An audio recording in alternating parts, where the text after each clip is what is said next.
सभी साथियों को नमस्कार। कर्मचारी समाचार न्यूज चैनल में सभी मित्रों का स्वागत है। कर्मचारी के महंगा भत्ते में 6% की बढ़ोतरी।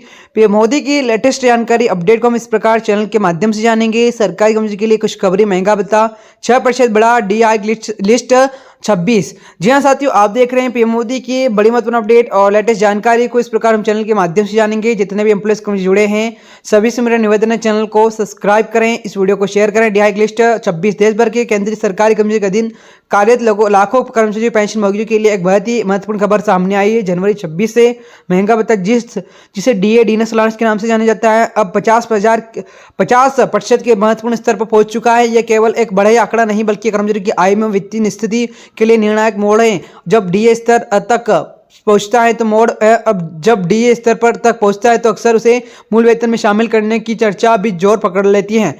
विसंगत वर्षों में बढ़ती महंगाई को देखते हुए सरकार समय समय पर डीए में वृद्धि करती है। अब जबकि यह आधे बेसिक सैलरी के बराबर हो चुका है, कर्मचारी वर्ग इसके मूल वेतन में समावेश की उम्मीद करने के लगे हैं।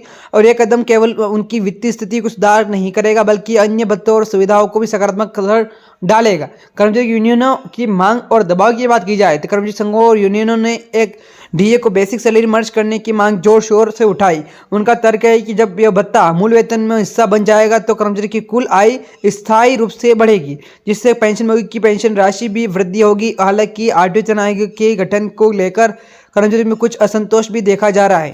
साथियों, असंतोष का मुख्य कारण यह है कि कर्मचारी महसूस करते हैं कि उनकी कई उचित मांगे अब तक आयोग के संदर्भ में शर्तों की शामिल नहीं की गई। जनवरी 26 से यह नाराजगी विभिन्न माध्यमों, प्रदर्शन, धरना और ज्ञापन के जरिए सरकार तक पहुंचा जा रही है। कर्मचारी चाहते हैं कि डीए मर्ज को तत्काल लागू किया जाए ताकि उनकी आय में वास्तविक सुधार हो सके।